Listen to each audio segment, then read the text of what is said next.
Good evening, everybody. It is January 22nd, 2000, and that's January 26th, 2026. I am Radio Free Mormon, joined by Rebecca Biblioteca and Bill Reel, and this is the Mormon Newscast. Good evening. We've got a lot of stories to go through, so if we can check out some of those stories right now, here's the headline story. Go ahead, Bill. Thank you. Mormon Doomsday Moms. That was the thing. Mormon We're moving Doomsday too Moms. fast. I didn't do that one. Was that you, Rebecca? No, I'm not touching anything. You guys are Okay. doing your own thing now. Yeah.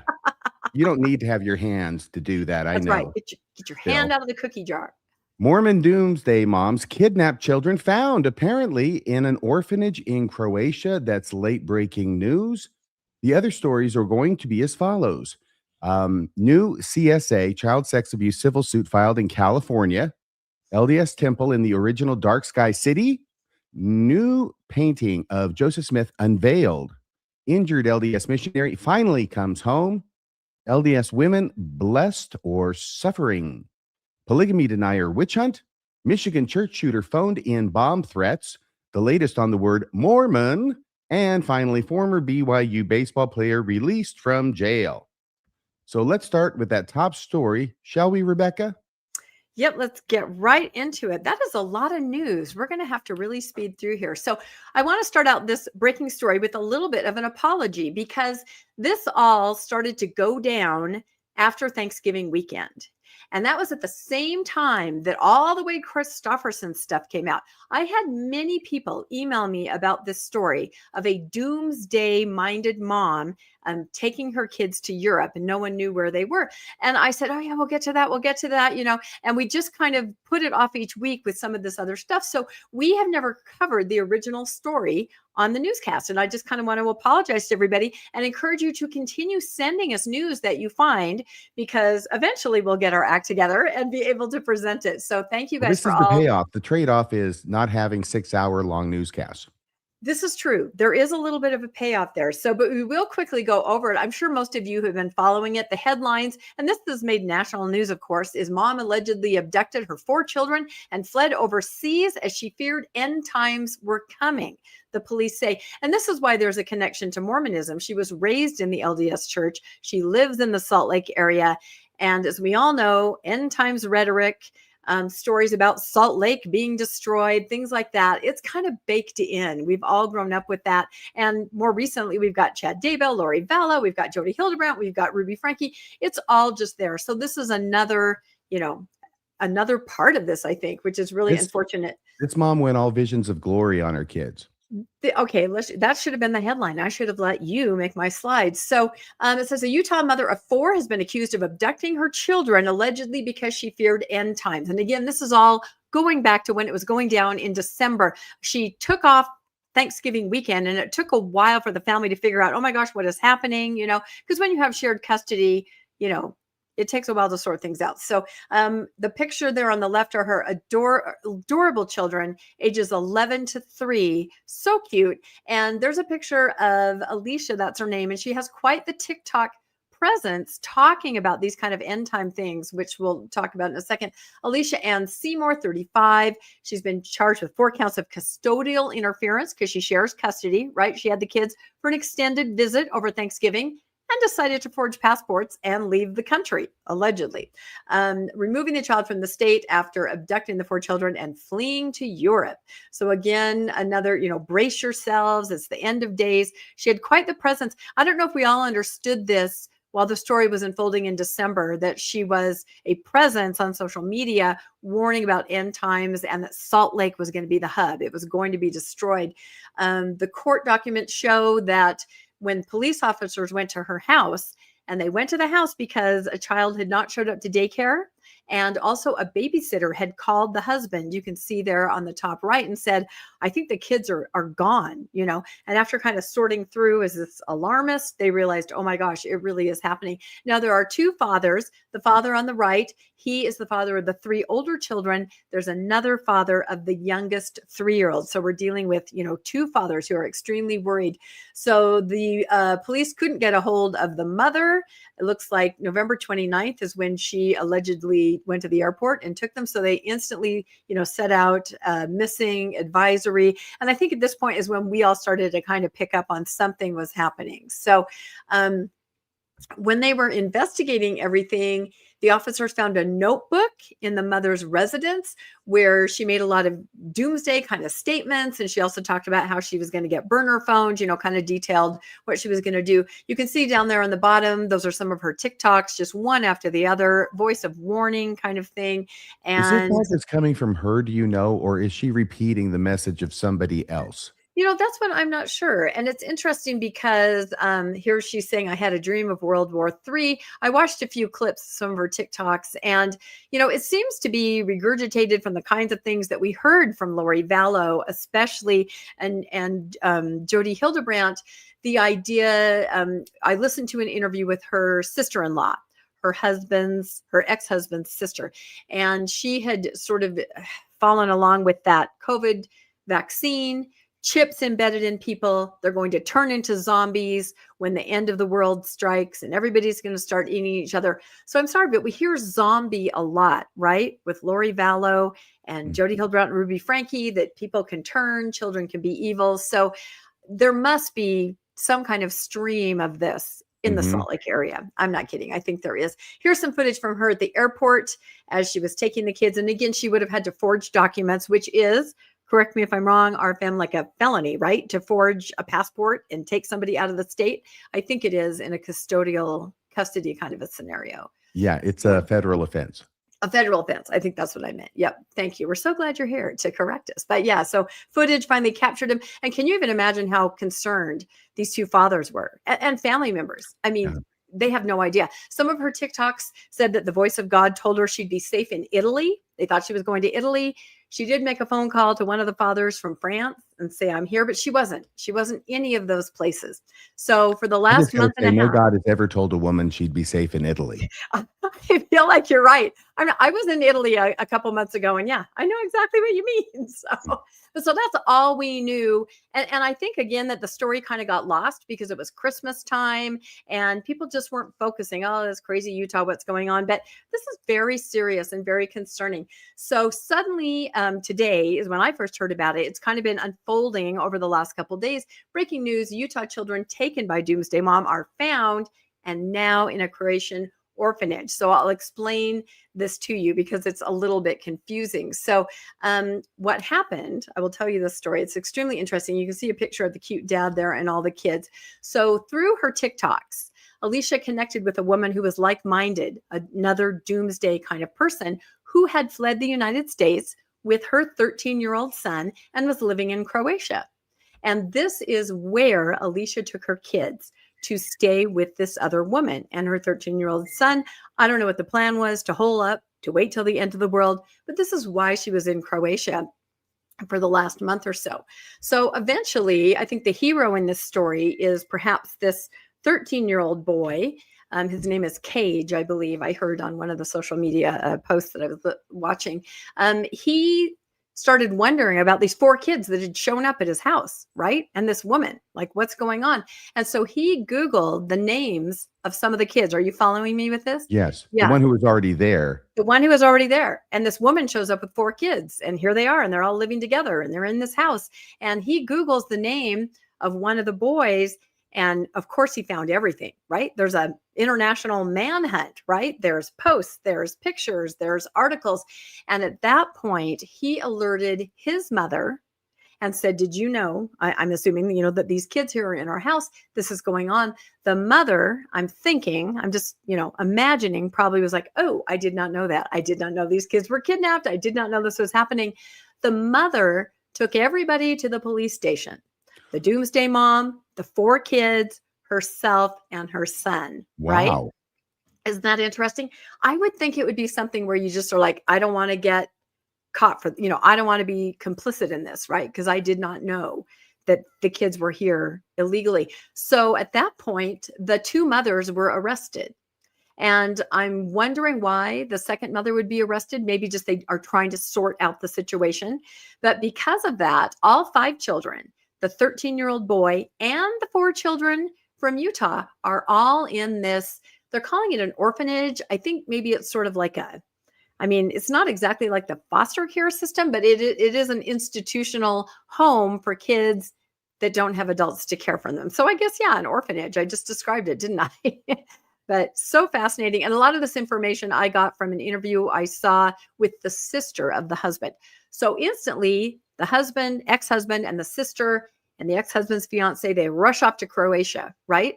So that they can try to get the kids back, try to talk to the kids, try to find out what's going on. But they're running into tons of red tape, translation issues, lost in translation, language barriers. They're working with the embassy. They're working with US officials to try to regain custody of the kids and be able to bring them back to the United States.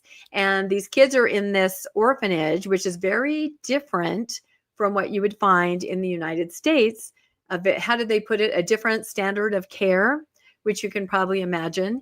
And so, the kids are really disoriented. They get to see them 2 hours a day, and they try to make connection. They try to bring them clothes, books, but in this orphanage scenario, everything belongs to everybody.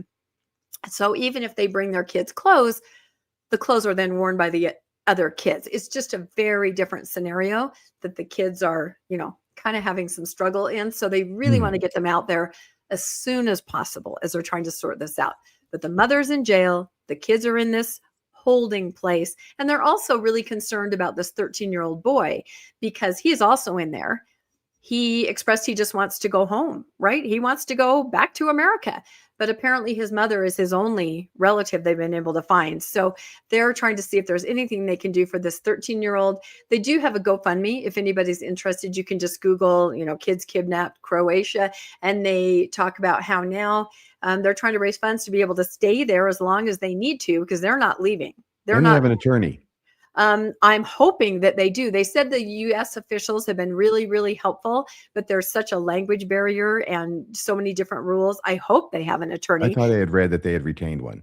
Yeah. And I hope that by putting this out there on every platform that, they can get one and they can get this resolved. Again, I think they've only been in this place, not, I think, less than a week. It sounds like it just kind of all broke, but even so, they're concerned because, for example, the kids can all watch YouTube there and there are no parental controls. Their kids are just being exposed to a lot of stuff, I know. And it's just a very different environment. And again, they're age 11 down to 3. I mean, you got practically a baby in there. So it's really difficult, but thank goodness they've been found.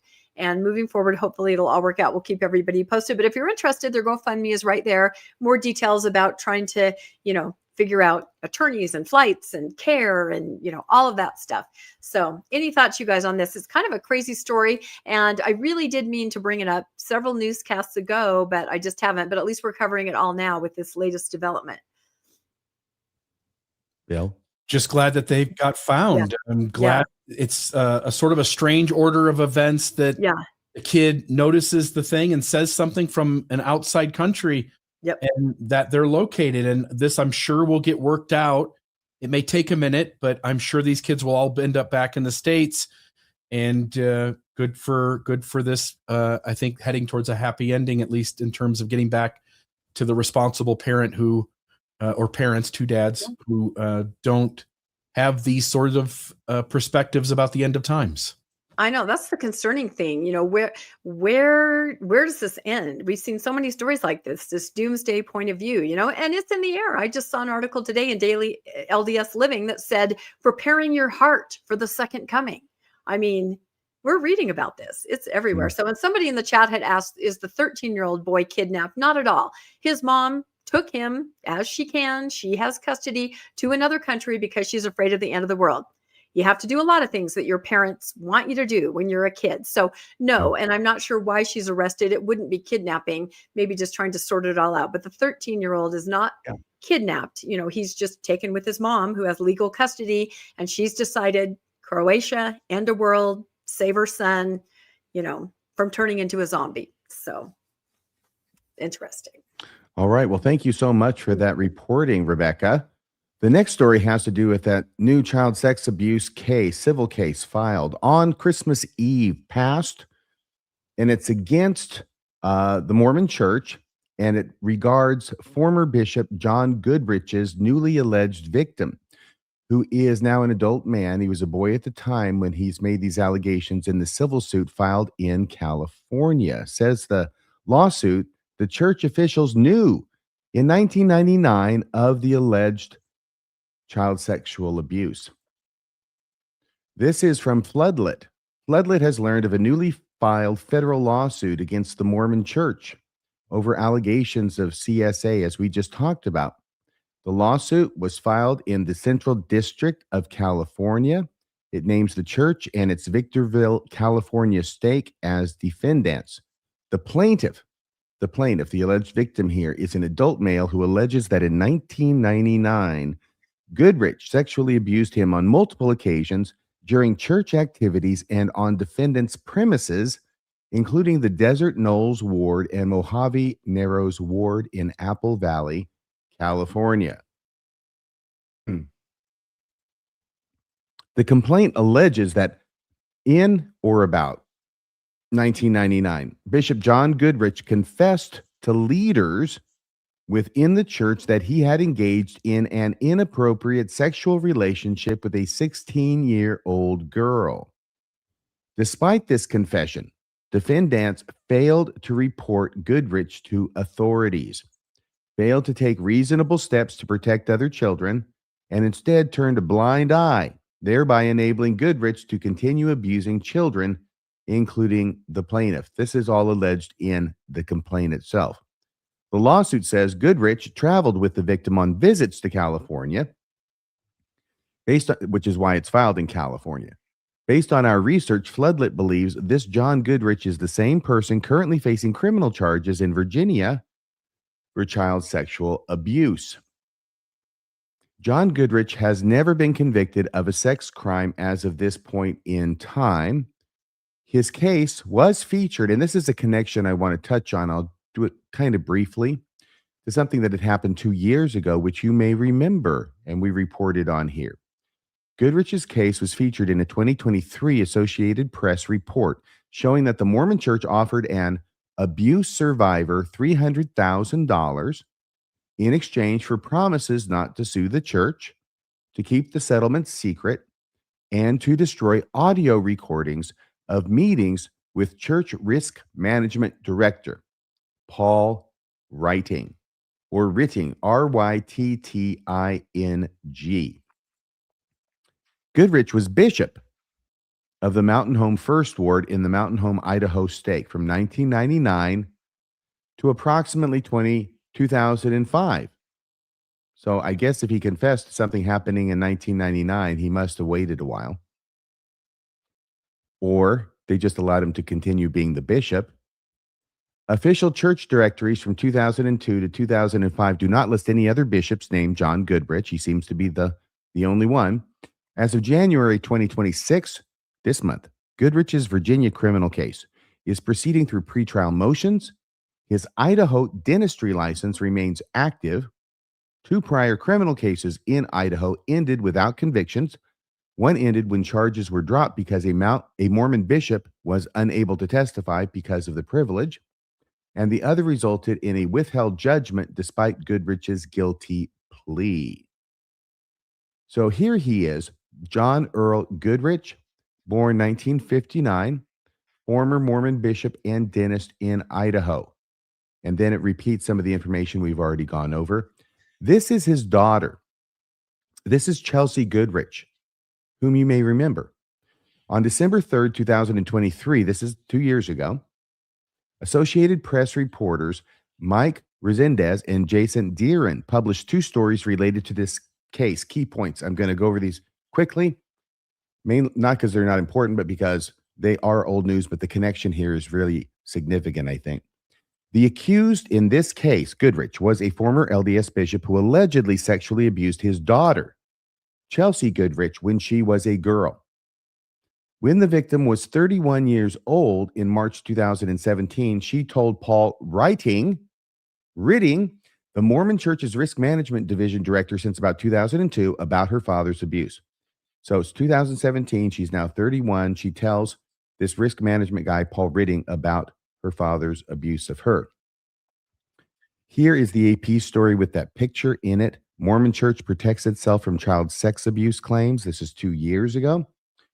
Chelsea Goodrich poses for a portrait at a friend's house in Ketchum, Idaho on Tuesday, September 19th, 2023. Goodrich's father, a popular Idaho dentist and former bishop in the LDS Church, was excommunicated after sharing details about his relationship with her when she was a child. So I'm wondering if she's a 16-year-old girl. During a religious confession, recordings obtained by the Associated Press show that instead of helping prosecutors, the church used a legal playbook that has helped protect itself from sex abuse claims. Goodrich's father is today a free man as of 2023. I think he still is. And she says she decided to speak out to protect other children. Are you remembering this one? The victim's father had confessed to his bishop, who had called the abuse hotline, and the abuser had been excommunicated. Now, if the victim's father was a bishop at the time, I think he would have been confessing to his stake president, but I don't know. The victim and her mother had then reported the abuse to Mountain Home, Idaho police, along with recordings of conversations with the allegedly abusive father, in which he admitted to getting into bed with the victim while he was sexually aroused, but he insisted in the recording that there was no direct sexual contact. You may remember those recordings too. Mountain Home police arrested him and charged him with a variety of sex crimes.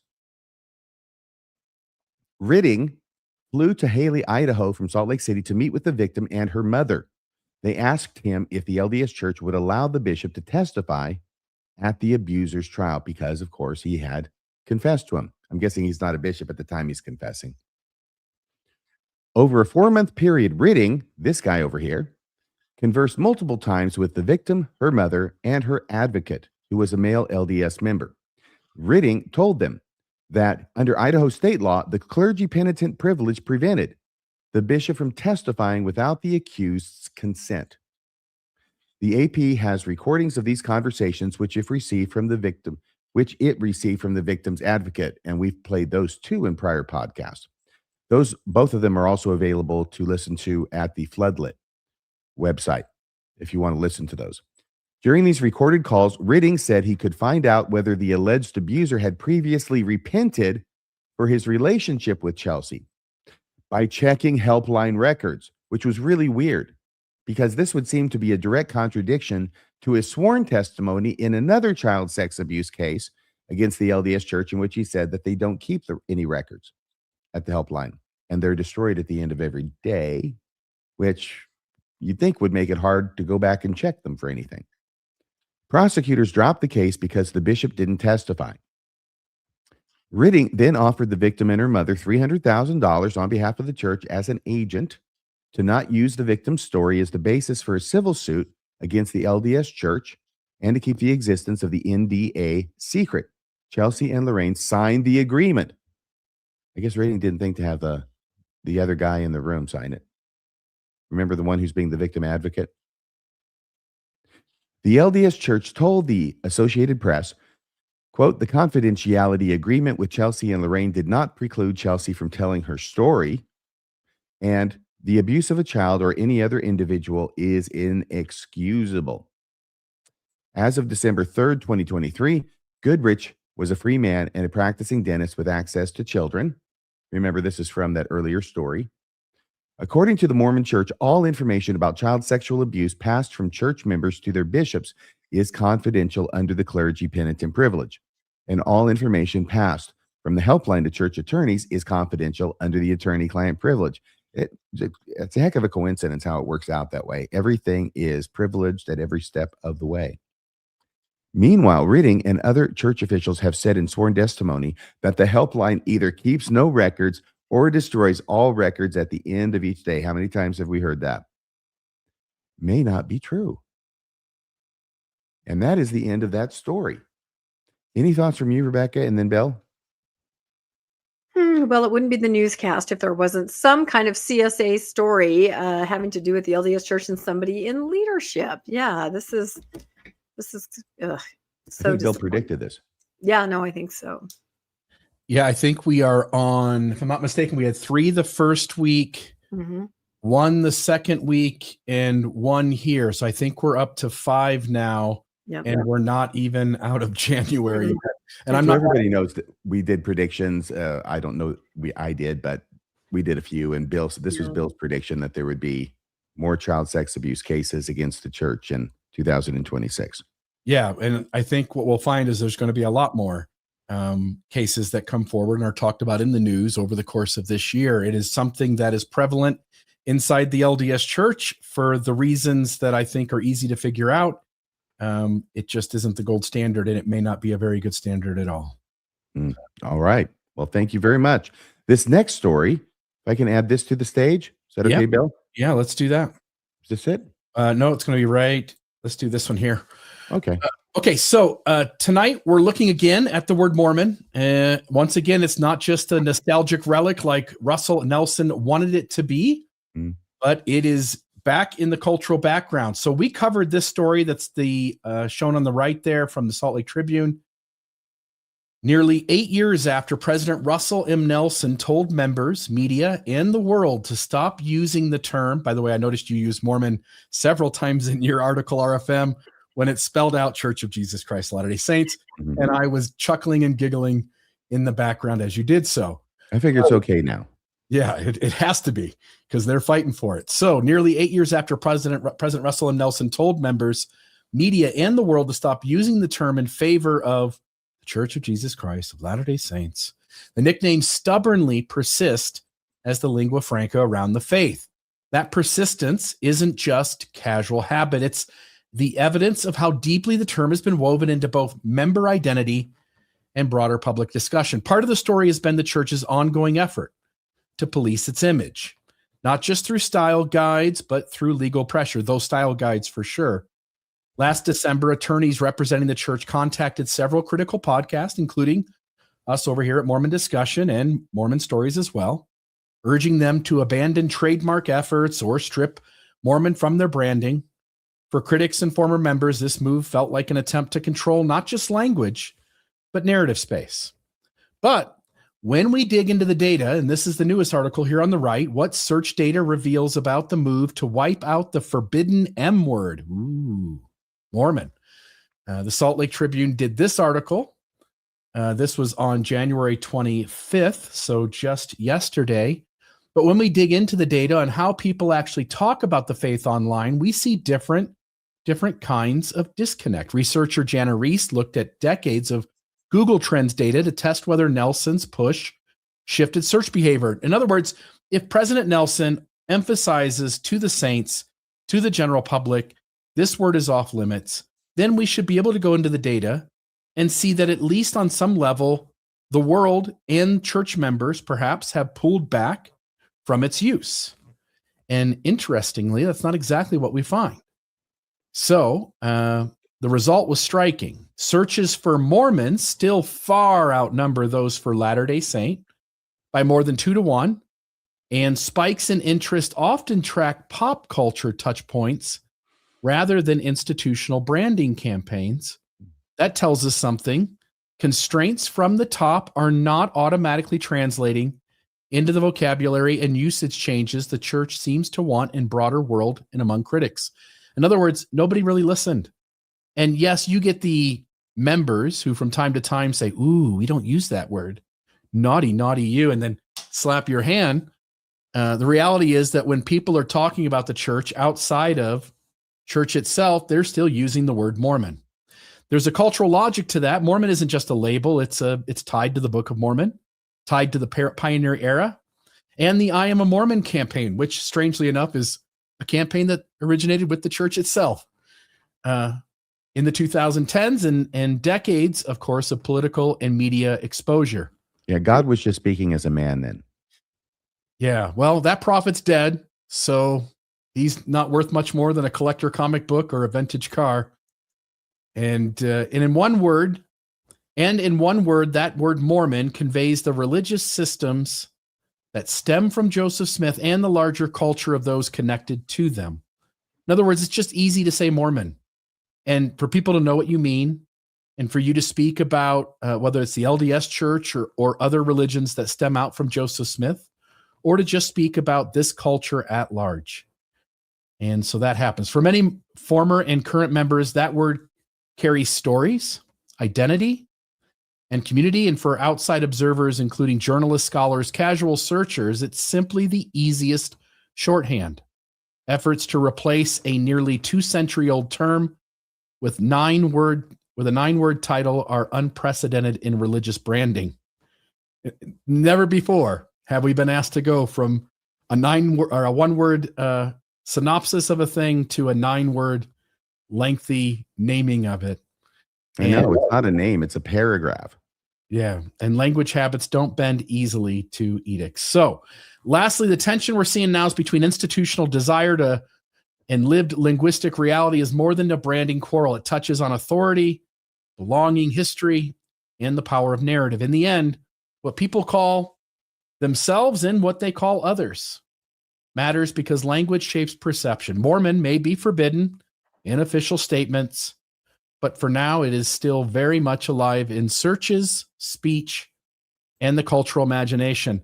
This hits home because John Dehlin is dealing with the LDS Church. I don't think he's had his mediation yet with them. I think that's coming.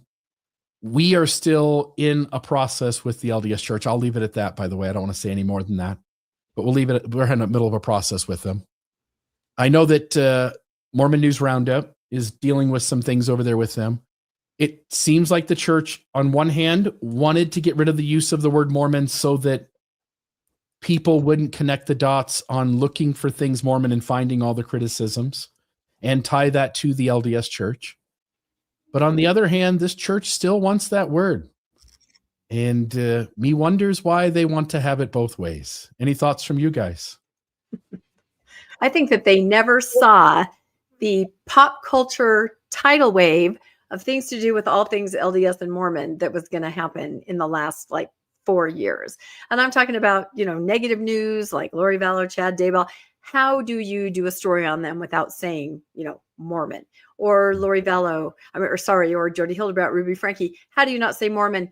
How do you not say Mormon when you're talking about the secret lives of Mormon wives? It's just everywhere. Mormon is back. And I always made it a point of whenever anything big would happen having to do with Mormonism in the news, I would check out all the headlines from different newspapers. Mormon prophet dies. Oh, yes, they did that kind of stuff.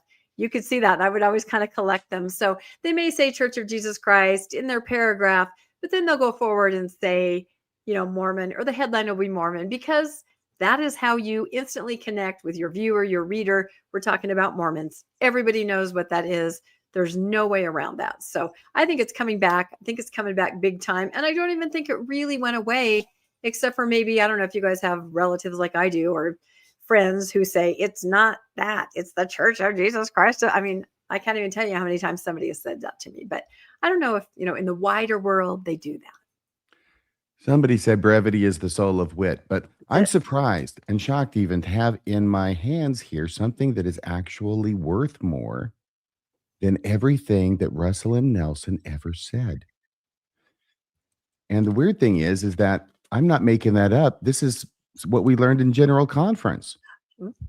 We learned in General Conference that this comic book is worth more than President Nelson ever said.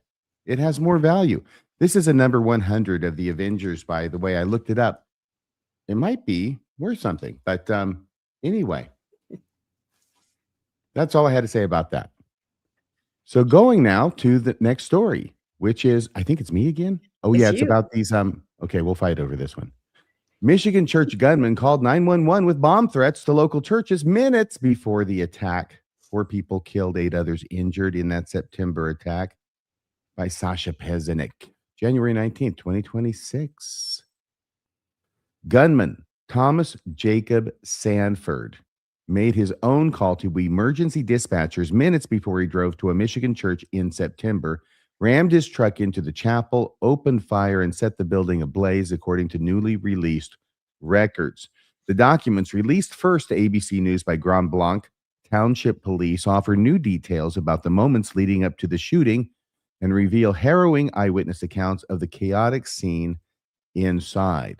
Less than 4 minutes before calls began coming into 911 about an attack at the LDS Church in Grand Blanc, Michigan, Sanford himself phoned in a bomb threat about area churches, other churches, different churches, according to the records.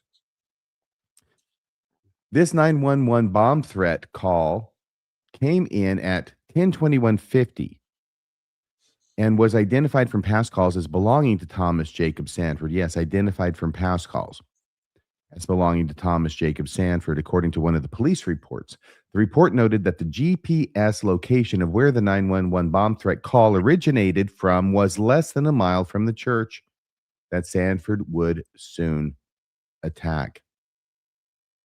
And there we have some of the audio, pretty much all of the audio, which was released. And sorry about surprising you with that, Bill. I didn't tell you before we started that I had this ready to go. But it's about, I'm sorry, what? I told him. You told him. Okay, I'm such a busybody. I looked at your slides. I'm like, oh, he's got video. I better let Bill know. Thank you so much. You are a gem. So if we play this, Bill, it's about a minute long. It's not the whole news story from this channel. Hold on. No. Listen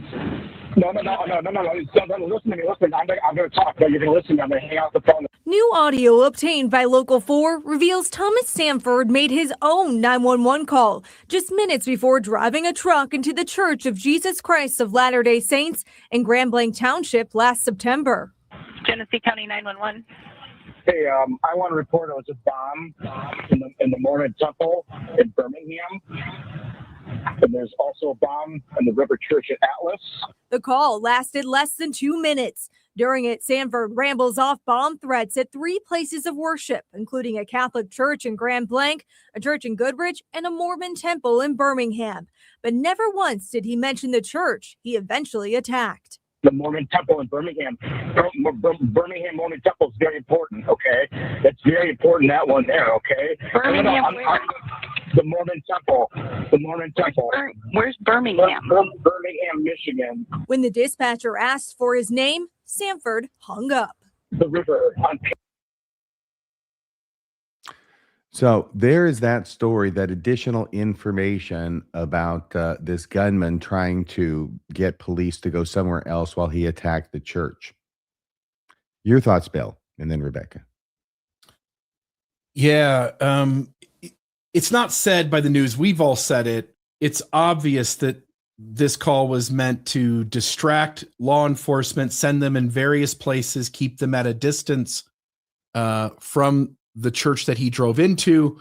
And I'll just note, it's considering all of that, it's at least I think of note that law enforcement still got there relatively quickly to handle that situation. And so if his attempt had worked the way he wanted it to, one can only imagine how that might have turned out. Rebecca. I think it's interesting that he didn't know the temple would be closed on Sunday, right? There wouldn't be anybody there, or maybe he did. And how the dispatcher was kind of like, the where, the what? And he's like, it's a very important building. So at least he was, sort of singing the praises of the temple. But I have a question for you, RFM. When I read that, it said, we recognized his voice from previous calls. Yeah. Does this mean he was a person that called in threats? Isn't there a point where somebody would go and visit him and do a visit and go, he sounds a little unstable? It could certainly be complaints, and I expect that he was known. I think we even had clips of people who were neighbors who knew of him as kind of that guy who's a little bit weird. And a little bit means a lot. But yeah, he was calling in, but it doesn't mean he was calling in about threats or anything. He could have been calling in about complaints, or apparently he called in enough to have a recognizable voice, whatever those calls were. Okay, and the police may have gotten there as quickly as they did because he only made these phone calls a few minutes before he rammed the church. I mean, he didn't give him a chance to go anywhere, just to get out of the building. And so I have no idea, but anyway, that's the story on that. Oh, here we go. Temple news. We have a segue, right, Bill? We can segue from Birmingham Temple bomb threat to LDS temples. So there is a lot of temple news, and I've kind of been holding on to it because we've had a lot of other stories. So I'm going to go through this quickly, but there are several temples I just want to update you guys on. The first one we're going to talk about is Flagstaff, Arizona, an absolutely gorgeous area. That temple was first announced just not even a year ago. This is kind of incredible to me. They have already told everybody where the site is. They have not released a rendering of the building, but they have told everybody where it is going to be built. So that's very quick, because some of these other ones, it's years before they ever get around to the sites. So I'm not sure what that means. We'll have to watch that. But this was interesting because as soon as it was announced on April 6, 2025, and I talked about this on the newscast, on Reddit popped up, this petition. We want to make sure the temple complies. We want to make sure it follows our codes and zoning. I've heard of someone named Rebecca Biblioteca. I mean, I was kind of proud, right? I kind of felt like, look, they know where they can go to get information. They can Google things, and they probably have. But this petition, the graphic right there in the middle, that popped up a day after the temple was announced in April of 2025. So Flagstaff was already on it. Then everything was quiet because, as we all know, you announce a temple, and unless you're LDS, you don't know anything about it. You have no idea anything's even coming at all. Even the town probably doesn't know, except for maybe some people who do know. But until they show up, with their proposals and, their locations and all of that, no one's going to know anything about it. So that's what's happened. They've now announced this location. I don't know if any of you are from Flagstaff, so I'm probably not going to say where it is, but you can look at that map. Maybe you know it well. I'm not sure. But so instantly another petition is up again. And this one, this is more immediate. They're really, things are moving ahead is what I'm trying to say. So let's see if I can do this on my, oops, hold on. Sorry, I read my notes off my slides and sometimes they kind of mess up. Hold on one second. I know I used to print things out that was really large, and then I'm like, I'm done with that. I'm wasting paper. So, okay. So here we go. The issue, it says on the petition, this petition is a personal urgency for preserving Flagstaff's cherished status as the world's first international dark sky city, a distinction it earned on October 24th, 2001, for effectively balancing concerns for night sky, preservation, public safety, and economic security. We fear a potential Mormon temple with its extensive lighting needs might jeopardize this. And it kind of goes on, to talk about just how it's a landmark and some things like this. So they say it's a call for the protection and preservation. Then they do say stop the construction of the Mormon temple. I do not agree with that at all, because you're not going to stop it. None of these cities have, and none of them tried to. You're simply trying to make it fit in, with the codes, the zoning, and the surrounding area. So I think maybe they should reword that right there. But there is a petition. You could probably Google it if you wanted to sign it. So what's interesting about this is that there is a major observatory. Have you guys heard of this observatory?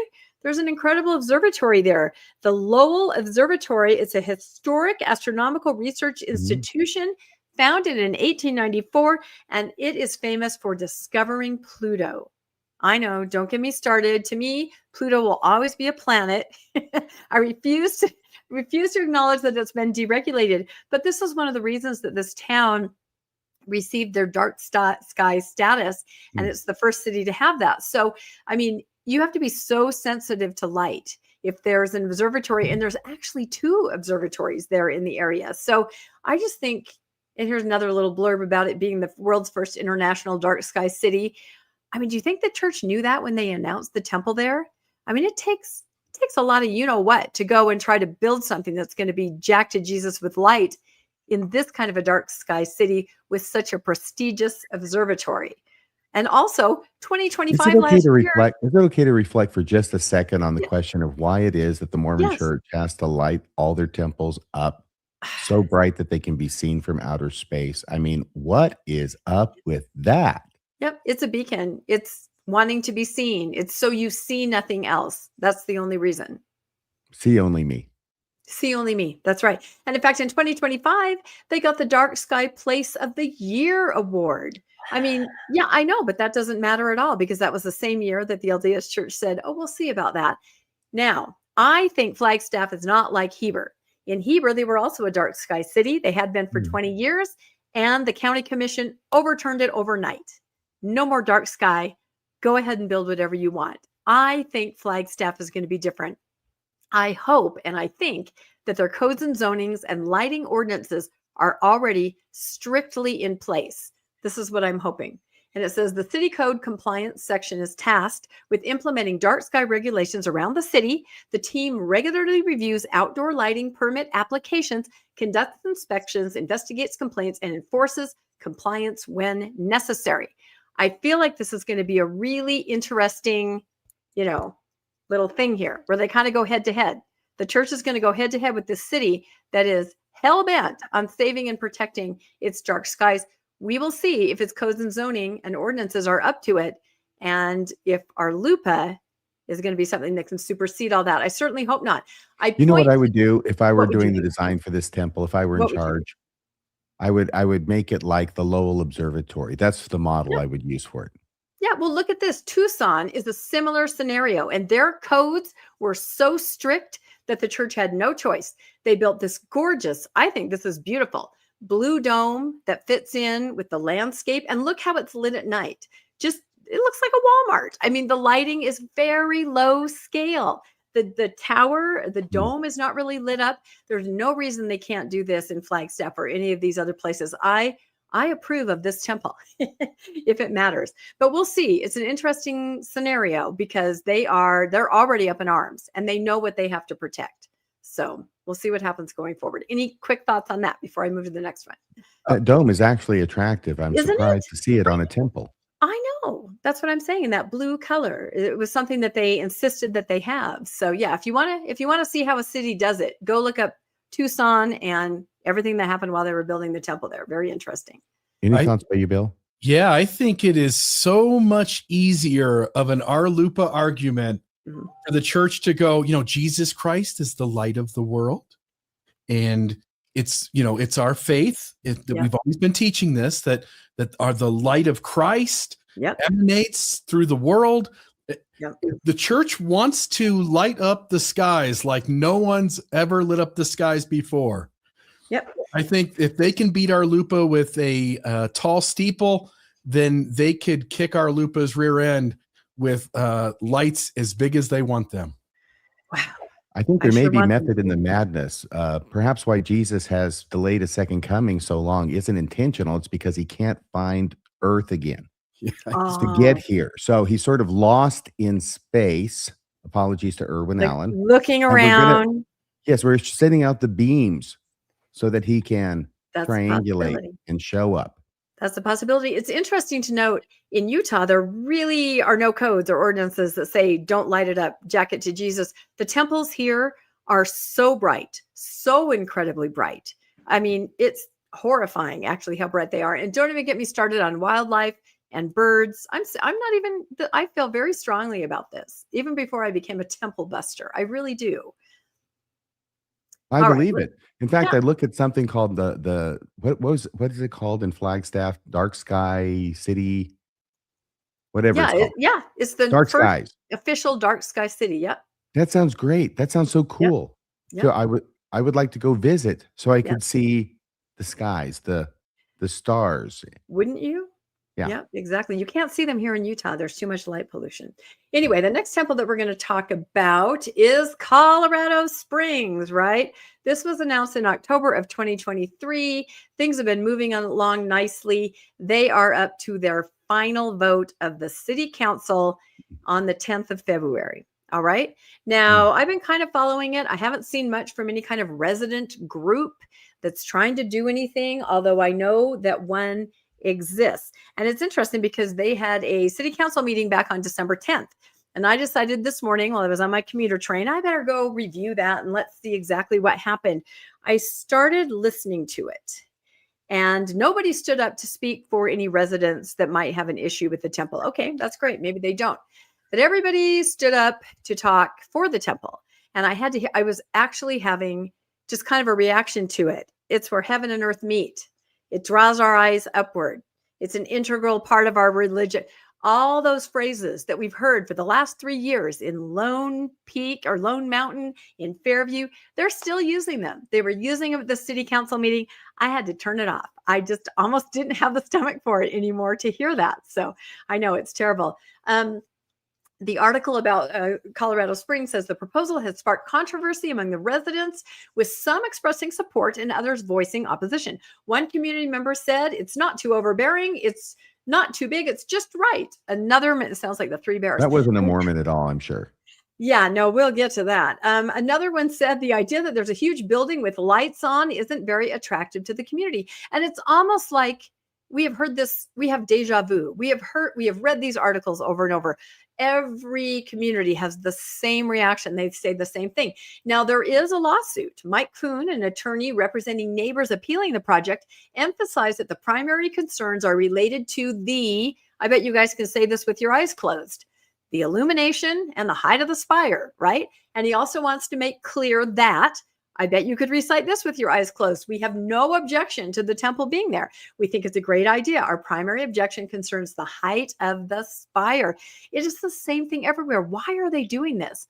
Why can't they build something like Tucson or Anchorage where there is no issue like this? So this is the meeting that I listened to on December 10th. The city's 11-member planning commission voted 7-1 to deny the appeal. And this is the resident's lawyer who's saying, hey, let's hold off on that. They said, no, we're going ahead.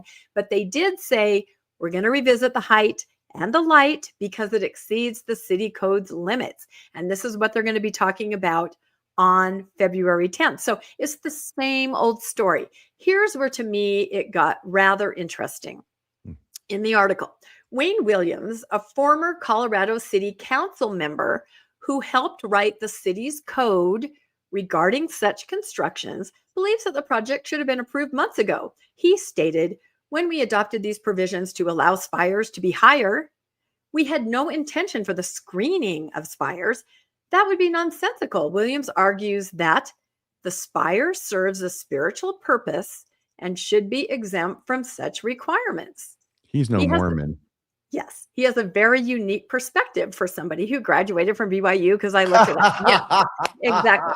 So I knew it. I'm not saying anything, but I was looking at that first line, helped write the city code, making provisions to allow spires to be higher. I don't know what that means. I have no idea. And I'm not going to say anymore, but I thought that just kind of was a little bell that went off in my head right there. So yeah, interesting. All right. They go on to say the church has made concessions in the design, including a matte finish to reduce the reflectivity and modifications to the spire's needle. So they said, okay, we won't paint it with that glow up paint that we paint all the other temples with at the very tip top. We'll make that a matte finish, and then, it won't be as bright. So, they're trying to work with the city. They're saying this is the same old stuff. Okay, so here's a sign for the meeting. It's going to be on the 10th. And then I started to find things on social media. Hi, everybody. Make sure that everybody, has positive engagement. Post on social media. They're letting people know what's going on. This was interesting. It says, if you are able to attend or are willing to be an alternate to attend the city council appeal meeting regarding the Colorado Springs Temple, spire height and exterior lights, right? They're letting them know what the issue is. They give them the date and time.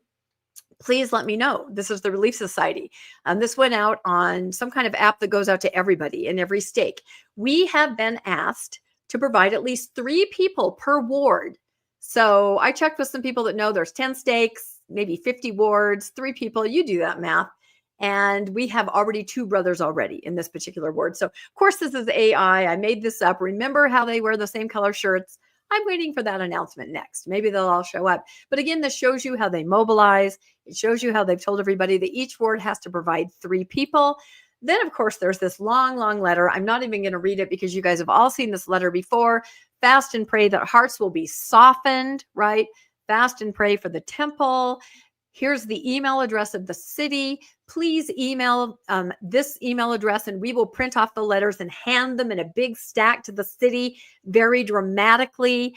Please attend the meeting or Zoom in, log in here so we can tell the city there are 5,000 LDS people watching. We know this, right? We know it'll be very dramatic with the big stack. It'll be like the final scene of Miracle on 34th Street. Oh, yeah. Oh, yes, it will. And they did this in Heber. Was it Heber? No, it was Lone Mountain. They go, here's the stack from people opposing the temple. Here's the stack from people who are, and it's exactly that. They have given them the email address. They have given them the login information, and they've told them exactly what to do to fast and pray, how to approach people on social media, be kind, be Christ-like, all of it. And it's signed by fasting and praying for the church lawyers. Yeah, I mean, nobody ever fasts and prays for the lawyers. That's who you should be fasting and praying for. you know what, RFM, I will fast and pray for you because you are a lawyer. As my co-host Landon calls it, wishing without food. I love that. Please wish without food that the hearts would be softened. I love it. So let me see if I can turn this. Yeah. So anyway, interesting development, and we'll see. Well, I thought, okay, do we want to live stream that meeting? I'm not sure. We'll see what happens, but just know that this continues. What's supposed to happen at this meeting? Okay, so this meeting is they are going to talk about the modifications that need to be made, the height and the light, and then they're probably going to pass it. You know, if the church says yes, we'll paint that. This is a 140-foot steeple, so this is on the taller side. So we'll keep an eye on it. But yeah, Sounds just right to me. Yeah, just right. Exactly. We'll see. And of course, it's next to an upscale housing development. You guys know all this. This is exactly how it works. So, but I thought it was just interesting about the person that was on the city council, you know, and, you know, I don't know. I thought that was an interesting development. So that led me over to Bakersfield. Do you guys remember Bakersfield? That was one of the Tim Rathbone lives. Exactly. And that was one of the original 5 temples that I was reporting on from the very beginning. But I didn't talk to the residents group there very much. They were pretty much doing their own thing and doing a really good job of it. So one interesting fact when we talk about people that, you know, perhaps are on the inside, right? The church likes to use people that are on the inside sometimes, you know, just to make sure that they're represented in the city process. So in Bakersfield, we've talked about this before, there is a city manager and his name is Christian Clegg. And the city manager is responsible for day-to-day operations of the city, development of the budget, yada, yada, yada, right? So I think it's interesting there that, let me see, the temple was, what does it say down there? When was it announced? It was announced in 2023. He was selected in 2020. Exactly. It was announced in 2023, and the rendering was released in January of 2024. Usually it's the rendering that gets everybody, we got to, you know, because they'll say, oh my gosh, this is huge, right? The rendering is where people start to take action. So January of 2024, the rendering's released. The residents form a citizens group. There's some back and forth, you know, with the town. And at that very same time, the church formed a stake there called the Bakersfield West Stake. It's not listed really in any lists. The new stake president was called on September 8th there, and there wasn't really any kind of announcement made about him like other stake presidents. You'll typically see it in the church news, you know, new stake president and wife, this and that. There wasn't anything anywhere, but it was Christian Clegg, the city manager, who is now the stake president of the Bakersfield he's a West freaking Stake. Mormon insider. It is very unusual. I wanted to ask you guys what you thought about that. It's unusual, I think. Cities should not hire any Mormons, period. Well, I mean, he's been the city manager since 2020, but it is in the middle of a residents group having already formed, you know, that they call him to be the stake president. And think about all the other graphics I just showed you. The stake president signs those letters to fast and pray that the town's hearts will be softened. So how does that work? One hand in one hand? I'm not sure. I don't know the details, but I wanted to just look a little bit further about this. I thought it was unusual that he was never listed in any statement about who was the new stake president. And the stake is really kind of hard to find, but this kind of explains how it was put together. Now, I did learn that he was set apart by those of you that don't know what that means, when somebody is called to a high office, like a stake president, a higher up comes to town, gives you a special blessing that you'll be able to do your job and do it very well. And in this case with Christian President Clegg, the highest office in the church he had ever held was an executive secretary. So it's kind of unusual, I think, that you hadn't been a bishop or, you know, anybody else, but, you know, whatever. So I wanted to find out, I was kind of digging in. I learned that James R. Rasband had come to set him apart. And I thought, okay, well, is that Elder Rasband's son? Of course it is. But here's the most interesting part. Elder Rasband in the Apostles, his son is a general authority. But not just that. His son is the assistant executive director of the temple department. I found that interesting. So he set apart the city manager to be the stake president, and he's the assistant executive director in the temple department. This guy got called to be the stake president because he was the city manager. These are the mysteries that keep me up at night. But again, you know, who knows what it means? It could mean inside, outside. I don't know. I'll let you all draw your own conclusions. I don't think I really even need to say anything. Okay, I think I have one more piece of news, and this is Fairview.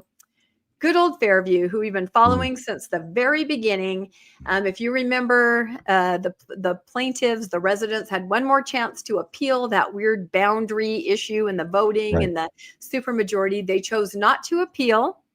So the temple is a done deal. It is going to start construction. And there you can see the fence, and there you can see the sign showing what's coming.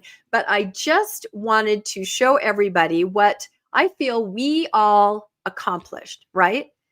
Because I think we all did help do this. And I mean those of us that podcast about it. You mean you, because you're the one. I mean you. You're the one. I don't mean me, because I feel like I said in my acceptance speech for that award that I got, I'm a focal you won a point. Brody for it. That's how you it is. Exactly. But I'm a focal point for all of us that podcasted about it, all of you who listened and viewed and sent information or got the word out, because look at this original temple that was proposed. McKinney, Texas LDS Temple, 173-foot spire. This is in a residential neighborhood. One of our friends there lived 60 feet from the door of this, right? 43,000 square feet and 65 feet walls. Do you know how tall that is? 65 feet walls. If your house is 100 feet away from it, this is what it was going to be. And through all of our efforts, what it is a 120-foot spire. It's 30,000 square feet, and those walls are only 35 feet. So I know it's disappointing to many, but I consider it very positive, because I've never seen this. I've never seen them change what it was supposed to be. And it's now called the Fairview, Texas Temple. So we'll watch through construction, but just know what it could have been and know what everybody accomplished. And it's going to be great. The LDS people are going to love it. They can do the ordinances. It'll be lit up. The lighting is now going to be off from 11 p.m. to 5 p.m. That's a win. Things like that. So while Colorado Springs says stop the construction, you can't do that. And you shouldn't be able to do that, because LDS people should be able to have a temple, but you can do this. So to me, it's a positive. Hey, this is all on you, Rebecca. Oh, God. Whoa. They get very excited about you.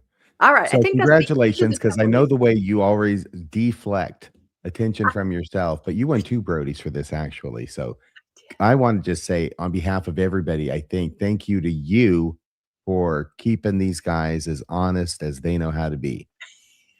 Perfectly said. All right. Thank you for that. Now we go to the next story. Is this you, Bill? It is. I just want to say about what Rebecca just covered. You go back to that earlier moment in her slide presentation where somebody's on the city council, they're a Mormon, and they're passing rules for the city to be able to have taller spires, buildings, whatever it is. If you get a Latter-day Saint on your city council, and that Latter-day Saint wants to change city ordinances so that buildings can be taller, you probably have a mole. Anyway. And it's very extreme for me to say that cities should just not hire Mormons. It's very extreme. Probably wouldn't be upheld on appeal because it's a suspect class. But, how many times do you have to have examples of Mormons in government doing shit for the church because the church tells them to, and against the interests of the people who put them in that position in the first place? We don't live in this world where you can do this, but if we could take all of these people who serve on city councils just before temples get announced, who happen to be Mormons and who happen to be a really safe person to start lining up things so that the church can build its temple, if we hooked them up to a lie detector and said, when was the first time, when did you have a conversation with the church prior to this date about this temple going in? It would be really interesting to hear those polygraph answers and the results from the tester on whether that person was telling the truth or not. Well, And the person you had the we have Cody, Wyoming as the major. And again, all these things that we're just throwing out there, it's all alleged. We don't know, but we do have solid evidence and example in Cody of what an inside man can do. And we have the Freedom of Information Act, and we have all the emails and texts and everything between, an inside man in Cody and stake leaders. And you can see what can happen there. The Cody Temple is being built and it's unchecked. They got everything they needed because the city was confused at what they were voting for. So there is precedence for it. But in this case, with these two gentlemen that we mentioned, we have no idea. We just kind of threw it out there. We're alleging nothing. It's just an interesting side note to temple building. And yes, I'm sure it's all a coincidence. And yeah, remember, it really could be. And remember, in Vegas, when you don't have a guy there, maybe you just send about 10 grand to each one of the districts among that city council. And, you know, it's interesting to see what people do when $10,000 is thrown their way. Anyway, there were 2 opinion pieces in the Salt Lake Tribune this week. The first one was on January 18th, and the second one was on January 26th today. So just a note about that. These 2 opinion pieces took on the complicated and loaded question, does religion, particularly when it's structured around male authority, actually harm women? And the first article leans heavily into research showing that structural sexism inside institutions can have real-world consequences. It argues that when women exist inside systems where power, leadership, and authority are restricted by gender, those limitations don't stay theoretical. They show up in stress levels, health outcomes, and long-term well-being. The author, which is Susan Madsen of this article, points to social science data suggesting that while religious participation often brings health and community benefits, so again, she starts off by noting that there are positives, that those benefits don't appear evenly distributed. Women in gender-inclusive congregations tend to experience better physical and psychological outcomes. Women in rigid, male-dominated systems often don't. And in some cases, they may even fare worse than women who don't participate at all. The argument isn't that belief itself is toxic, but that hierarchy matters, and that being told you're valued while being denied authority creates a quiet but persistent form of harm. Well, when these kinds of things get said in the local papers, what happens usually? Well, some Mormon comes along and says, nope, time to put out the apologetic counter argument. And that is exactly what happened here. So Stephen Craney, Shima Bowman, and Lauren Marks all decided to write their piece for the Salt Lake Tribune on January 26th. Are these 3 authors of one piece or 3 different pieces? These are 3 authors of one editorial counter argument in the Salt Lake Tribune. It must be a great counter argument. Yeah, this one's titled Voices. Before we declare religion harmful to women's health, let's look at the evidence. So the second opinion piece pushes back on that framing. It warns against jumping from, quote, some religious systems cause harm to, quote, religion is harmful to women, unquote. The authors argue that the broader body of research still shows religion correlating with positive outcomes like community support, meaning making, and resilience. That's what she said. She just pointed out that there was also negatives. By the way, not that that's what she said. Joke. You're rolling your eyes, RFM. Oh, okay. But that's what the author of the first article said. Like, there are benefits, but they're not evenly distributed. And when we look at women in high demand fundamentalist religions with patriarchal systems, there are certain negative health effects that show up. What does the second article do?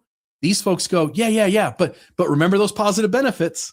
They caution that isolating a narrow set of studies or implicitly targeting specific faith traditions risk overstating the case and missing the full picture. They also draw an important distinction in how the data is interpreted. In the study frequently cited, women in restrictive congregations were not shown to be significantly less healthy than non-participants. Rather, they simply didn't receive the same measurable benefits in more inclusive environments. That difference matters, they say. It's the difference between claiming religion actively harms women and saying it fails to help them in the same way that it helps others. So now we're quibbling about what we're going to call the difference in the way women are treated in Mormonism for men. Yep. So at this, This is where the tension lives, because both things can be true at the same time. And that's the argument she was making in the first one. There are positive benefits of religion. There are positive benefits of unhealthy religion. You can get Jehovah's Witnesses and Scientologists. You could get the folks from Jim Jones 3 days before that event happened. And Hitler loved his dog. Yeah, you would get many of the folks in high demand religions exclaiming that they have positive benefits that they've gotten from their faith. That doesn't make the negatives that are occurring null and void. And it's perfectly okay to talk out loud about those. So I'll just note here, religious communities can provide belonging, identity, emotional support, while also reinforcing systems that quietly limit women's voices and autonomy. The conversation becomes less about whether religion is good or bad, and more about whether institutions are willing to confront how power, gender, and authority actually function in practice and how they cause negative health effects and outcomes. It's uncomfortable, and it's resistant to clean conclusions, which may be exactly why it's being talked about out loud here. And what I mean by that is that these kinds of conversations take place as editorials, maybe not the right word, but what is the word in the paper where sort of just an average citizen writes in? Letter to the editor. A letter to the editor, yeah. So when someone speaks up in this way and they're saying, hey, FYI, like things are not great here. I just want to note, like, that's what Floodlit to some extent is doing. That's what Spotlight did with the Catholic Church. That's what Sam Young did in regards to children being interviewed about sexual questions. It's what Widow's Might talks about in regards to the finances and other actions by the LDS Church hierarchy. There are negative ramifications when you are manipulated and strong-armed in a high-demand fundamentalist religion. And no amount of continually pointing back at the good benefits those religions give takes off the table the negative things that happen. And to deny those is just another form of abuse, to say that those who have been harmed in unhealthy systems haven't really been harmed. That's just ridiculous. And so we can, on one hand, say there are health benefits to being in religion, even unhealthy ones, while also still standing up and saying there are things here that shouldn't be happening and they're hurting people. Anything from you guys? It is a typical Mormon response to come back and want to focus only on the good and ignore the bad. Mm-hmm. Yeah, and not everyone has that experience of having a health scenario or a health problem at church. But I feel like I was one of those because I had huge just anxiety over being asked to do something, to say a prayer or suddenly have to fill in and teach a class. Or I know it's hard to believe, but I was really shy as a Mormon. I had like, Mormonism is so performative, right? And I was so uncomfortable with it because I was not a believer, that every Sunday I had just huge anxiety that something would happen. You know, I'd be asked to pray. I'd be asked to talk. There was one Sunday where the bishop had announced the week before, we are just going to call people out of the audience to give a talk in sacrament meeting. So everybody prepare. Age 8 to 110, anybody can be called up. I was so stressed out all week, like physical, like hives. And I finally said, I'm not going. I can't go. And then I heard after the fact that about a third of the board didn't show up. Of course they didn't. Nobody wants to do that, right? And you just have that panic and that stress. The thing that also used to stress me out was any kind of call from the bishop, you know, because you didn't know what it was and you had to wait a week. And other people would probably say that's ridiculous. How would that cause a health problem? But for me, it did. It was extreme anxiety that I had to live under. And once I started stepping away and just having these really peaceful Sundays, I've talked about that, how I invented a new religion, Takini, where you sit outside in your swimsuit and you drink tea. Oh my gosh. No, I'm not kidding. I didn't realize how tightly wound I was every Sunday. I mean, I have a good friend who has to take a Valium every time she goes to church. She has a stake calling. It should not be that way. But again, it's not for everybody. So these people that wrote this counterpoint, maybe they can't imagine it, right? Maybe they can't imagine the stress or the pressure or performance anxiety. But for a lot of people, you can. And then you add on top of that the idea that you have no real power, right? You can do everything that you want in your calling. You can organize everything. You can put it together. But you know that you are not the final say. And that's stressful because there's always the unknown there. So I think it's situational, but I know it exists because it happened to me. Great point. So is this is you, isn't it, Rebecca? This As well, is this story? me. Yes, I had a lot of little stories peppered in among here, but I'm calling this polygamy revisionists because I don't know what to call them. A lot of us say polygamy denier, deniers. but that's offensive. I hear It's in the monogamy dictionary. affirmers is maybe Polygamy offensive. deniers. I've heard polygamy revisionists, meaning that you have made something up about polygamy. Oh, that's super offensive. I shouldn't have said that.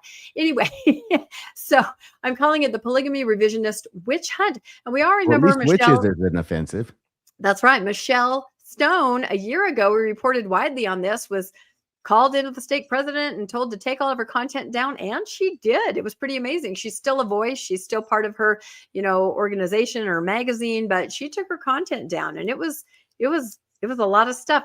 And then just recently we also podcasted about this. We have Catherine Hyatt or is it Karen? It's Karen Hyatt. Sorry. And she was actually excommunicated. She's Michelle's producer, and she wouldn't stop talking about it or wouldn't take anything down. And she was excommunicated and, talked about her. So that's very interesting. There's a new set of people who've been disciplined, and I had talked about them before. David Sharp, their channel is The Standard of Truth Restored. He had been asked, I think it was probably about 9 months ago, around the Michelle Stone time, take your channel down. And he did this poignant little, YouTube where he said, I'm taking it down. So he kind of did what he was asked. He took down his social media presence. He stopped making videos. But apparently they were still keeping an eye on him and his wife, Lynn, and they were brought into a court situation. And when the bishop asked him, well, I know you've taken your stuff down, but will you promise, and I'm paraphrasing, of course, not to bring this up in conversation or mention this, or if somebody talks to you about it, talk about it. He said, I can't say that. Really? So he's saying you just can't even talk about it privately with people. Yes, you Is can't that the even. story we're getting now from David and Jamie Lynn? That is kind of what I have gathered from their video. I have a picture of their video there. You guys can look that up. That, just simply talking about it or bringing it up is not appropriate because, you're swaying other people.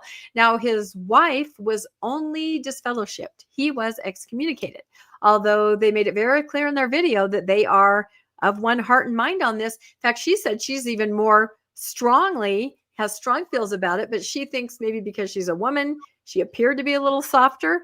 But the Lord told the stake president only disfellowship her. And she actually went back in and said, no, you have to excommunicate me. We are together on this.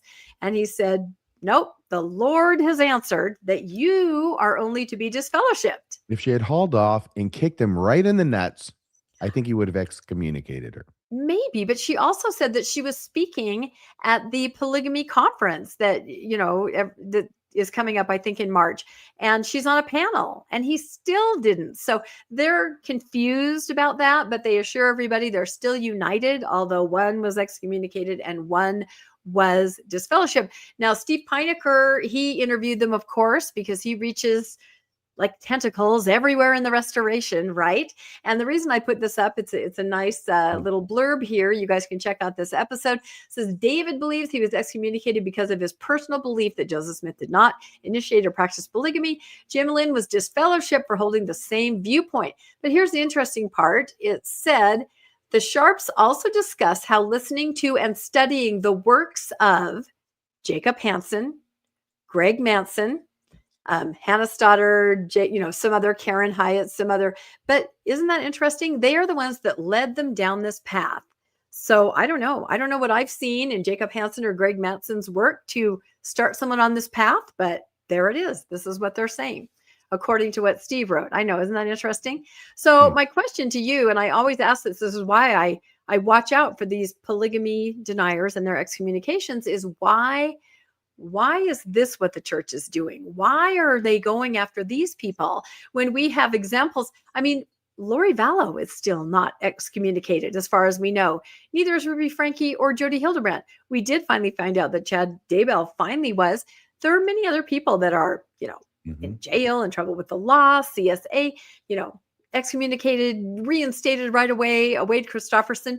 Why do you guys think this is where they are dropping that hammer so forcefully? Because these people are the most dangerous people in the history of the LDS Church. 100%. This is like a replay of the Gnostic heresies and trying to get them rooted out of the church in the first few centuries of Christianity.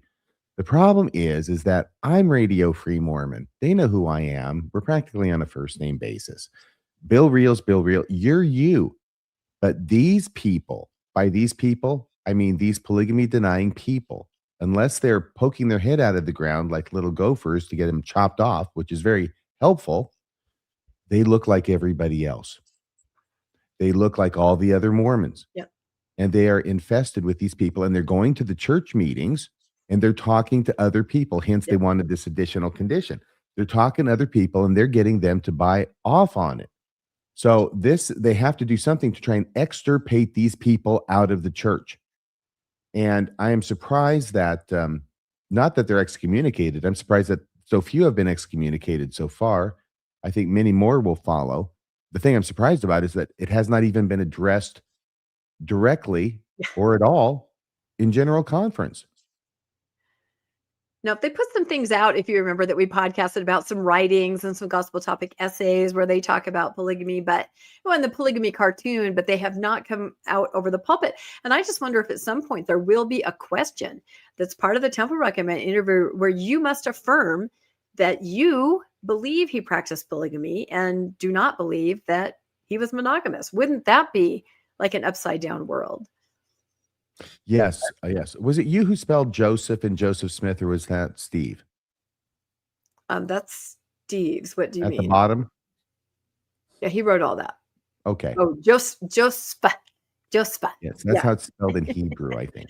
Yeah, it's a good episode. It's getting lots of views. Everyone can go check it out. Any thoughts on that, Bill? I'm just always so curious who they decide to go after. And I agree with you, RFM. They are the most dangerous. And I don't think we even have any idea how many of them there are. I don't think we know. I think there's a lot more than you would think. I've said forever that the polygamy deniers and the critics agree that polygamy, especially Joseph Smith's polygamy, looks gross. It looks unacceptable. It looks unhealthy. It looks predatory. And so they're coming up with a different way out of it. They're trying to come up with their solution to get away from it. But their conversations are happening inside the building. Mm-hmm. Our conversations have to be searched for and found on the internet. Like you guys say, they do not want these folks raising awareness to all the other members in the ward that Joseph Smith's polygamy, if it's true, is disgusting, predatory, unhealthy. Can I add one more adjective? It's disqualifying.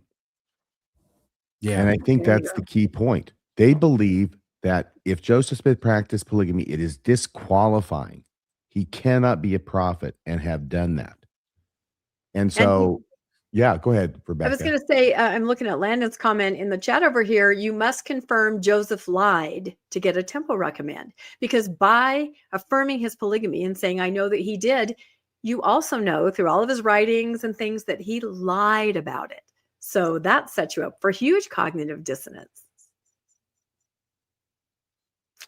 Interesting. We'll keep watching. We'll see who else, it happens to. But I'm telling you, I had my first wind of this at that movie, Who Killed Joseph Smith, Part 2. Yes. I talk about this, how, there was a packed theater, over 500 people there, all of them people who do not believe that Joseph practiced polygamy. And this was in Lehi in Utah County 3 years ago. And I'm telling you, that was just one little tiny representation. I believe this is a huge movement, much larger than we recognize. And Michelle Stone was there. Yep, that was the first time I ever saw her. And I've talked about how she gave a talk for like 40 minutes and she talked to the audience and said, if you find people in your ward that you think might be interested in hearing more about this or learning some of the scholarship, if it seems natural to have a conversation, go ahead and do it. She said, kind of like, be careful who you talk to, but if it's somebody that looks receptive, Mm-hmm. You guys can have a conversation. So that's why I think my co-host Landon goes, oh my God, I think there are missionaries going out about this. It was it was a huge wake-up call, something we were not aware of at all prior to The that. deal is, I mean, it's got such a huge market. It's got such a huge appeal. You're a Mormon, you're a member, and Joseph Smith and polygamy, and you've always hated it. And then maybe you didn't know about it, then you found out about it, and it blew your mind. It's how can this be? And now they come along and say, guess what? He didn't actually do that. You can keep that romantic origin story, that beautiful origin story. But then the question none of them will ever answer is, why are you still in the Brighamite church? Because I've never gotten an answer. somehow that didn't affect the priesthood and keys transmission. Joseph told the truth. Yep. Yeah. It really screwed up with the Catholic Church. That caused a great apostasy. But in the Mormon Church, they just keep on ticking. Now, this is something. Oh, this is your story, isn't it, Bill? No, this one is mine. Oh, it's yours, Yep. but it is about baseball. It is about baseball. And for some reason, I thought this was after your other story, but it's not. It's just a really little quick one. If we all remember, former BYU baseball player Camden Dahl, this is another unfortunate CSA scenario where he was abusing a relative for about 5 years since she was 7 years old. And he was a BYU pitcher and, of course, was let go and had to go to court. This is a former Brigham Young University baseball player identified as Camden Dahl, who has pleaded guilty in August of 2025 to 2 felony counts of injury to a child as part of a very controversial plea deal. And I think that RFM talked about this back when this happened in an Idaho case. Well, he was just released from the Fremont County Jail earlier than expected in January 21st, 2026.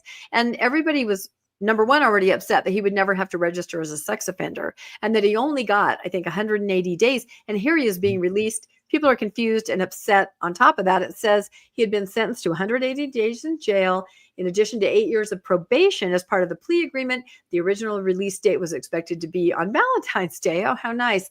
But he was released ahead of schedule. So I've been kind of following on social media. People are really confused. And I thought we got to bring this to RFM so he can explain this, because people are just incensed, that he doesn't have to register after 5 years. Here he is with a tear down his eye, right? And it said, the plea deal sparked significant public backlash and controversy. In fact, people were going to threaten the judge that did it. Do you remember that? How they had to put out some information about that? The Idaho Judicial Branch previously issued a statement condemning threats directed at the presiding judge and the court officials following the sentencing. So it was a big deal. And now it's kind of heating up again because they let him out early. Can you explain, I know briefly, just why and what happened? People are really confused. Well, I expect he got credit for good time. Okay. I got let out early. That's my Okay. expectation. That would be the most obvious answer to it. I don't know exactly what it is you want me to say. There are a number of factors and variables that could play into a situation like this. Defects in the prosecutor's case strengthen the defendant's case. Ultimately, this guy, Camden Dahl, his lawyer did a good job for him. I'm sorry. All I right. hope that doesn't sound Yeah. flip, but I mean, I'm a defense attorney, and I Yeah. think I would be very happy with Yeah. myself if I had gotten a deal like that for my client. There are obviously extenuating reasons, at least to the prosecutor in the negotiations that were presented to the prosecutor, that convinced the prosecutor to believe that this was a fair and just resolution of the matter. Obviously, there's people out there who are very upset about it. There are many times in all sorts of criminal sentencings, especially like this. But yeah, so I don't mean to say that somebody shouldn't be upset about it. So all I'm saying is that the prosecutor agreed to it, and there's probably good reasons for it. Yeah, that's What do all you we think, can Beth? say. That's sometimes the bad guy doesn't always get everything everybody thinks that he might deserve. That's Or it. maybe he wasn't as bad as you thought. That's I don't true. know. I'm just saying Sound I like a don't know. defense attorney. That's right. I'm just saying I don't know. Right. Okay, Well, All thank right. you for helping us understand at least a little bit of it. So, Bill. What do you want to know what I think about? Yeah, I'm just keeping the tally. I think, what are we up to? 7 now for this was last year, though. This was last yeah. year. Oh no, He there were got like released two this more. year. we could have done today, but I left them out. There are 2 more I'm going to talk to you guys about tomorrow. It's somebody said that we need to have like a floodlight, like a separate little, floodlight channel where we just, can you imagine? Let me just note that most sex abuse cases that we cover this year that fit my prophecy will have occurred in years past, because it's only in the present year that we're reporting on someone being held accountable, getting out of jail, whatever it is that happened in the case. I'm still going to count it. I'm calling it number 7. You can bicker with me at the end, whether it's 111 or 109. We can fight then about it. It'll be 109. All right, then let's see what's next. Oh, this is something that happened down in Las Vegas. Bright Light City, gonna set my soul on fire. This is apparently from a parent of a missionary. This is from social media. It says, my son was run over on mission and is coming home after 5 months of trying to continue his service. This is from LDS-RM-Brother Imperial. Today is a sad day for my son. Today he returns home. Flight from presumably Las Vegas, since that's where he's serving, to some other place, and from there to the home airport. If you see him, please give him a hug. He's been serving in the... Hang on a second here. There we go. He's been serving in the Las Vegas mission, and after just 5 months, he's returning home after leaving CCM in Mexico. By the way, is that the missionary training center in Mexico? Yeah. Okay. Because I believe he was Spanish speaking, and so he went there and then went to Vegas. Seriously? You got to go to Mexico to learn Spanish now? You can't just learn that in Provo? It was exciting to be sent to the CCM, although I have heard there are some health problems that are contagious there. Yeah, CCM's revenge. After leaving CCM in Mexico and arriving in Las Vegas, where he had been for about 2 weeks. So he's in his mission field for 2 weeks. He gets hit by a school bus in October. Miraculously, he managed to get out from under the bus with a concussion, multiple scratches on his hands, back, and knees, and 10 dislocated discs. Geez, that's like all of them practically. He begged to stay on his mission. We all thought he'd be coming home in December, but miraculously, he was able to continue in a wheelchair, I'm guessing. After months of trying with physical therapy, chiropractic, medical appointments, and injections, he, the mission president, and all of his doctors decided that the best thing for him was to come home to heal. He hadn't come home. Oh my gosh. He's got multiple doctors in Las Vegas, but he hasn't come home. So now he's going to come home after getting hit by a bus 2 weeks into his mission. We have high hopes that he will be able to return to serve the wonderful people of Las Vegas. But for now, he will be on a service from home mission, and we'll see how he recovers and what the doctors think. Please, if you see my son, give him a hug. He's disappointed to go home. We're sad for him, but it fills us with joy to know he can rest and get the help he needs to recover. Then it says dash sister. Do you know what that means, Rebecca? Since you're the source for this. I redacted her name. Oh, sister somebody. Yes. Sister mother. Sister mom. Oh, okay. So it's the mom writing. I see. Thank you. I was trying to redact everything because, I mean, it's a really sad little story, I thought.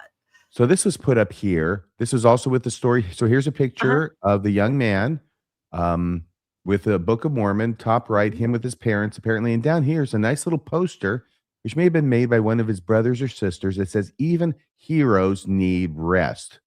What do you think about this poster, Rebecca? I think maybe it was made from people on his mission, possibly. But yeah, it has for those that are listening, it has a picture of a bus, and there's the missionary out in front of the bus, but it looks like he's wearing a cape, right? And he's able to stop the bus. His little hand is stuck out. So, Yes. I guess It's an if only poster. Yeah. I mean, when I first thought, oh my goodness. Yeah. I kind of had a Mary Tyler Moore moment just because it was, like if you were mauled by a dangerous dog, would you send somebody a greeting card with a dangerous dog? I don't know. What this makes me think of, Rebecca? Tell me. It reminds me of the clown's motto. A little song, Yep. a little A little dance, dance. a little seltzer down your pants. Down your pants. Yeah, inappropriate laughter. That's something. But no, the reason that I brought this little post to your attention is because I thought, we do hear about missionaries that pass away, and we've talked about 2 in the last, I think, like 4 weeks. But we don't hear about the missionaries that have accidents, right? And are just quietly sent home. Or in this case, somebody that feels the incredible need to stay on their mission when it seems like, you could Yes. exasperate your health problems by, did you read that description of all the medical care? When I just think, dislocated. yes, just the idea that you feel that, of course you're calling it, you feel God's call or whatever, but that pressure that you have to stay. I just think there's a big problem with that, and I think it's the tip of the iceberg when it comes to missionaries. And we've all talked about it before, healthcare and paying attention to your health and, getting the care you need and limited mental health and mission nurses. It's all part of it. But, bless this little guy, right? He just wanted to stay out there, but he really should have come home right away, honestly, to get some help and some rest. And then he could have gone back out. But there's incredible pressure. You're right, because even heroes need rest. Thank you. Yes. Oh, the prophet. The prophet. Which prophet? Yes. This is a story that I came across just at the very last minute, and I think this is our last story. Do you guys remember back in whenever it was, when a year and a half ago, where the prophet received the Gandhi King Mandela Peace Prize? He was the first person to ever receive it. He was so honored. Because I don't think it's ever been given again. It's a pretty amazing award, and what's the acronym for that? The Kahima Prize. And it was all over social media on the LDS side. It isn't really listed, and wasn't listed on the Morehouse College site, which is where this was presented from. Okay, I'm calling an audible here. Exactly. And hey, Bill? What? Bill, I think Bill had something to say. Oh, go ahead. Did they really give him a poster with a picture of a bus? Oh, yeah. I know, Bill. I'm telling you. That's why I made RFM do the story, because I could not concentrate. I think this is what they greeted him with at the airport. This reminds me of Jesus was crucified on a cross, so now we all wear the death instrument. No, right. I had that thought exactly too. And that was kind of the LDS argument, right? God, we don't celebrate the method of death, but yeah, it's just a little... If this guy had suffered for our sins, we would be wearing little necklaces with little mini buses. But see, I think Jesus got hit by, if Jesus got hit by a school bus and that's how he got killed, who would be driving? Yeah. I think he's stopping the bus. It's like an alternate reality where he I think that's what he was trying to do at the time he got run over. Yeah. And I don't know the details. I tried to look it up to see what happened. I don't think he was on a bike. I think it was a pedestrian accident. But yeah, we'll probably never know. But yeah. I love it. Bill's like, can we go back 2 slides? I want to talk about the bus. That's great. All right. Mandela, you guys remember this, right? And he was super proud. It was in all the church media, but not so much anywhere else. We could never find it. We still can't find it. Here's a picture of him receiving that award. It was a video broadcast, if I remember. It was video. Then he got his portrait. Do you remember this? Nice on the frame. wall. How come his is the only one that's gold? Yeah, do you know, that is interesting. I haven't seen the rest of the portraits. He's right next to Abraham Lincoln. He's on Abraham Lincoln's right hand. Facilitates peace. And so this is displayed in the chapel there at Morehouse College. So it's very prestigious. Where are the past winners? I want to see the year before and there are no past winners. And there are no future winners. It was a one-off. That's why it's gold. It was a one-off, from what I can tell. And I know the church did make several large donations to the NAACP. No. And also there was a scholarship, I believe, for this, several scholarships, I think. They didn't really mean it. Well, again, I'm not going to draw those lines. You guys can draw those lines. But there's big news and more news out of Morehouse College. This is the college that gave President Nelson the award, that put President Nelson's picture up there. I think it's interesting that he has a little cutout, and I think we podcasted about this. If you look at it, I think it's Palm Sunday. I think it's the triumphal entry, isn't it? Right there. He's up there in the picture with Jesus Christ. Jesus Christ in the picture, right next to Lincoln.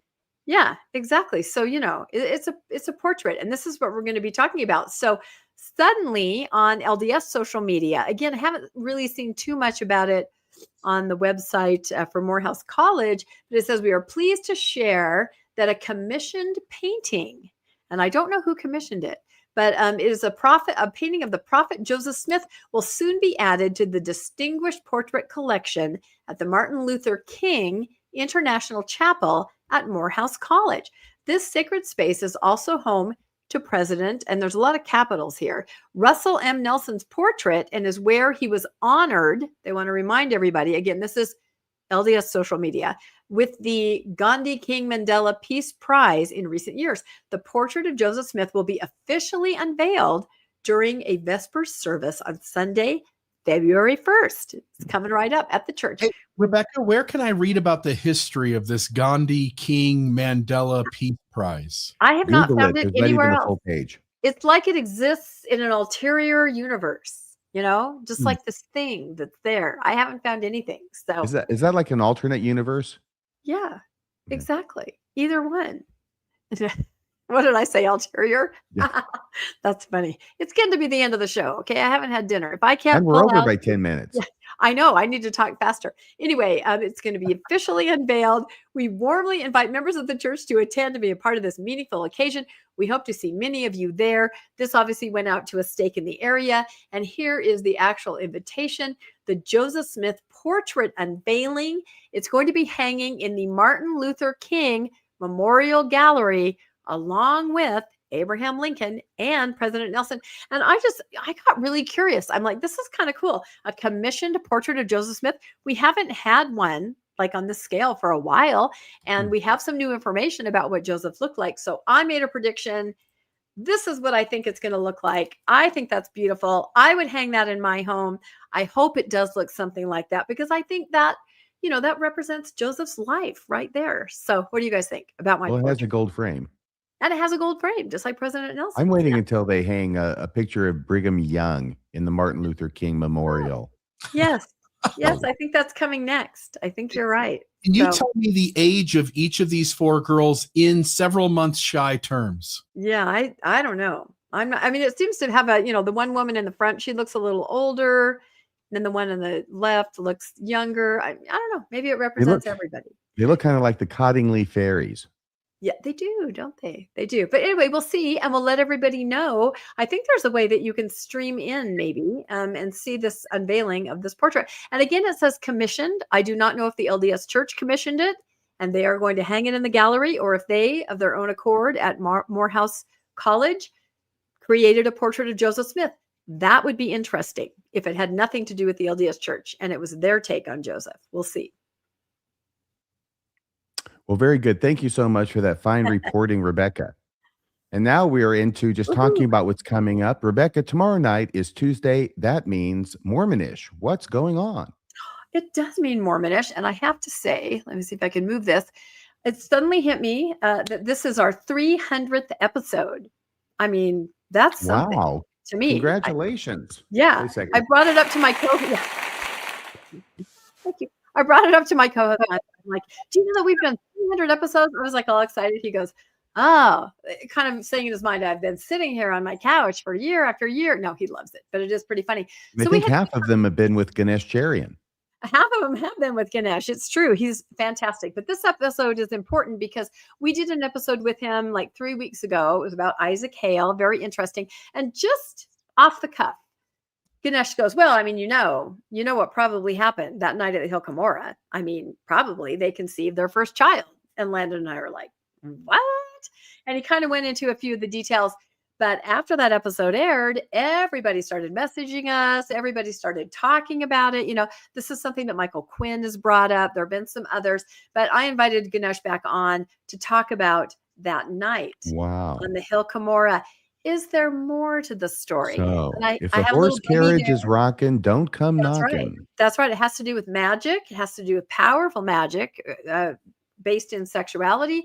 It's very interesting. And I have a little buggy there with hearts. I first made an image where Angel Moroni was peeping into the buggy. I thought maybe that was a little too much. So anyway, tune in Tuesday night, 6 p.m. Mountain Time, and we're going to talk about sex, baby. Thank goodness it wasn't Samuel Lawrence. Yeah, really.